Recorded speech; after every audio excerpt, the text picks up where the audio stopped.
Tervetuloa uuden videon pariin. Mä oon Sami ja mulla on muuten uusi hattu. Ja meillä on tommonen vanha 90-luvun golfi, 1,3 litran 4 ruiskuu. Ja me aikaisemmin jo pelastettiin se pihan perältä, maalattiin telalla ja venemaalilla harmaaksi ja heitettiin turbokylkeen.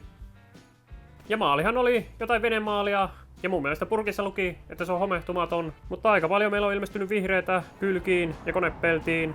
Toki se on seissy parisen vuotta tuossa puualla ja kuski-ikkunakin on ollut auki sen pari vuotta.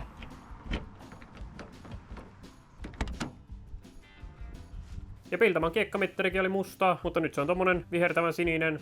Golfi on myös alkanut homehtua sisäpuolelta, eli lattialta löytyy vanha vaihekepin nuppi, joka oli aika vihreä. Ennen se oli musta.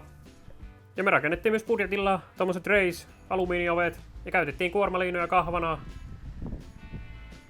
Tuli aika rasee. Ja myös keskikonsoliin tehtiin noille eBay-mittareille tommonen teline. Ja nyt pitäisi saada golfi käyntiin, niin me saan siirtää tänne uuteen talliin. Ja heti ensimmäisenä vanha akku heitettiin mereen ja uusi akku heitettiin tilalle. Ja joku oli maalaillut ton venttiilikopankin aika ammattitaitoisesti. Eli jätettiin pohjamaali pois säästösyistä. Ei olisi ehkä kannattanut. Ja turbo meillä löytyy vielä pellialta. Ei ole kukaan varastanut. Ja meillähän on tässä vakio moottoriohjaus. Polttoainepuolelle laitettiin vaan tommonen paineensäädin, joka reagoi jahtoihin. Eli kun ahdot nousee, niin paineensäädin herää. Se alkaa kuristamaan paluupuolta ja nostaa sitten polttoaineen painetta. Eli meillä on suutin kiskossa kova paine, ja sitten kun suuti aukeaa, niin siellä tulee enemmän polttoainetta. Eli moottoriohjaus luulee, että auto on vakio. Siinä on vielä tuo vakio läppäboksikin, mikä säätää polttoainetta ilmamäärän mukaan. Eli polttoaineen painetta nostamalla saa lisää polttoainetta ja turbo antaa lisää ilmaa, joten saa sitten lisää tehoakin. Ja meillä on vaan sitten ohjaamossa seosmittari, millä voidaan sitten katsoa sitä polttoaine-ilmaseosta. Ja huomataan heti, jos menee laihemmalle. Eli jos se menee laihalle, niin meillä saattaa moottori muuttua sulaksi, metalliksi. Männät saattaa muuttua nestemäiseksi. Mutta nyt koitetaan, lähteekö golfi käyntiin pitkän seisonnan jälkeen. Paha sanoo.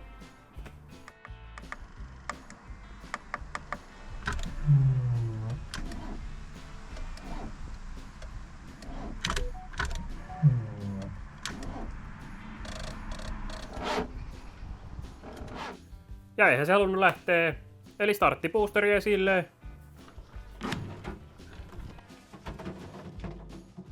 Ja akku alkoi ottaa virtaa vastaan. Nyt pitää vaan odotella hetki, että sinne akkuun kertyy tarpeeksi energiaa. Jaksaa pyöräyttää meidän isoa 1,3 litran moottoria.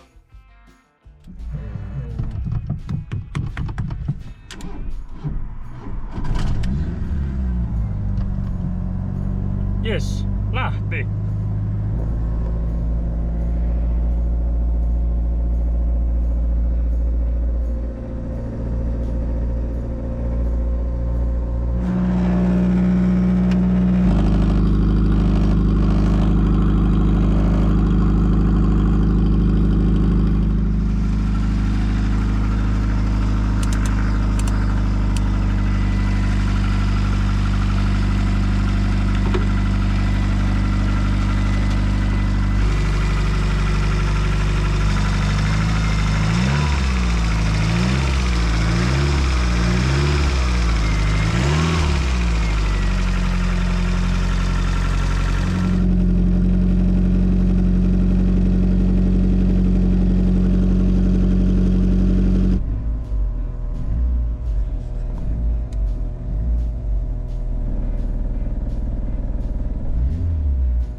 Ja pitää se kierrosten röyttimen toiminta Testataan aina pitkän seisonnin jälkeen. Ja nyt kun golfi käy ja liikkuu, niin pitäähän se seuraavaksi tiskata. Eli tiskiharja käteen ja hinkaamaan.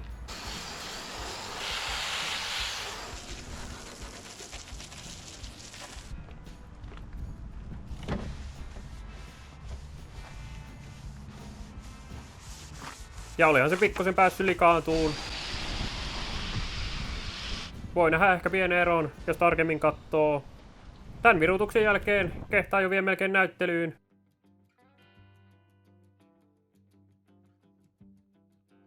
Ja pikku polttoainevuotoakin oli seison aikana ilmestynyt, joten mä päätin tehdä oikein teon ja korjata sen sähköteipillä. Eli pari keikkaa sähköteippiä klemmarialle, sitten saan klemmari kireemmälle. Ja ahtoputki oli myös pompannut irti, joten siihen piti sitten laittaa uusi klemmari. Sitten vähän korkeaoktaanista bensaa tankkiin. Oikeesti se oli 95. Ja pian päästään sitten tien päälle.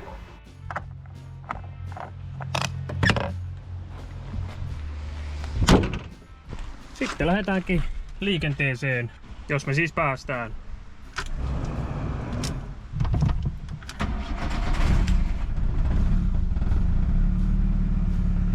Ainakin käyntiin lähti.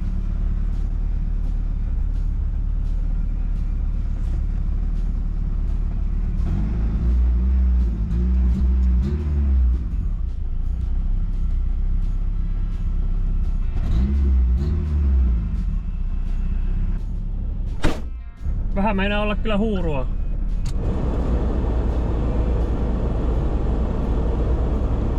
Eli nyt lähdetään kaahaan kohti ranchia ja katsotaan päästäänkö perille. Paha sanoo. Pakki päälle ja taaksepäin. Kohti tietä.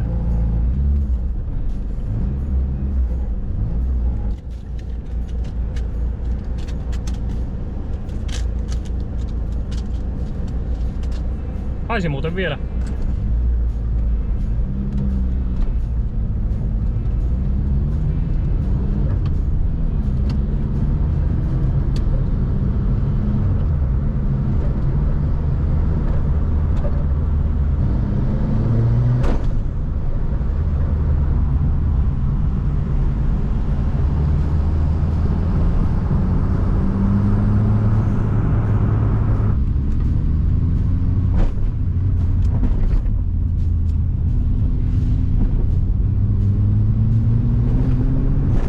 Ei oo mikään kaikkein pehmein alusta, tää Max Speeding Dogs. Voi melkein tuntee, kun selkäranka lyhenee.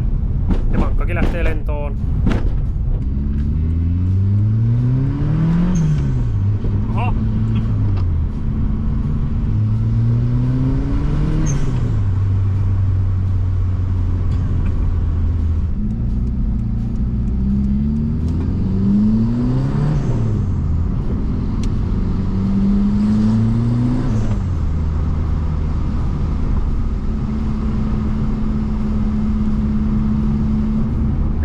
Pelittää. Vähän vaan meinaa huurua olla.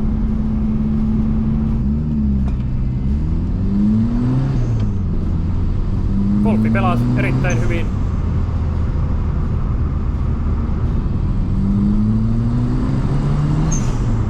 Wow! Huomasin muuten, että ahdet nousi yhteen baariin. Mulla oli ollut yksi ahtoputki löysällä ja silloin se ahtoi puoli baaria, mutta nyt se ahtaa yhden baarin. Joten se on kyllä aivan liikaa meidän moottorille.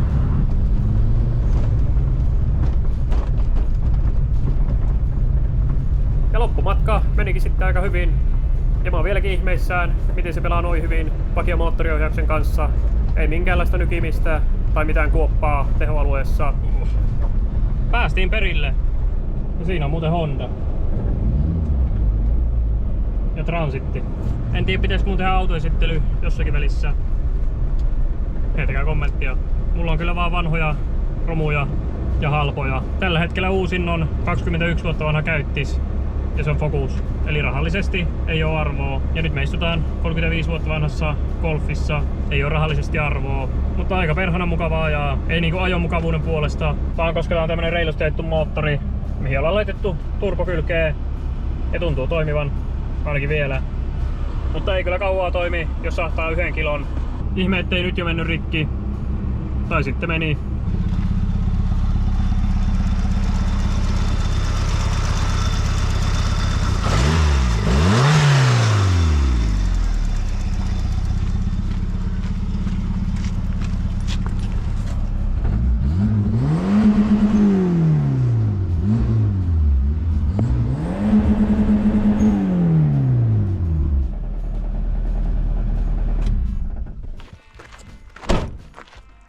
nyt saatiin golfi uuteen paikkaan ja vielä ajamalla, joka on kyllä todellinen ihme.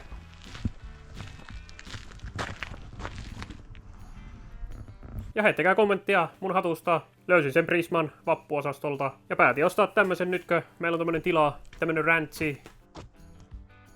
Eli kiitos kun katsoit ja nähdään seuraavassa videossa. Eli paina tykkää jos tykkäsit. Jos haluat tilalle lisää, niin tilalle lisää. Ja mennään taas seuraavan videon parissa. Se on tältä erää taas. Moro!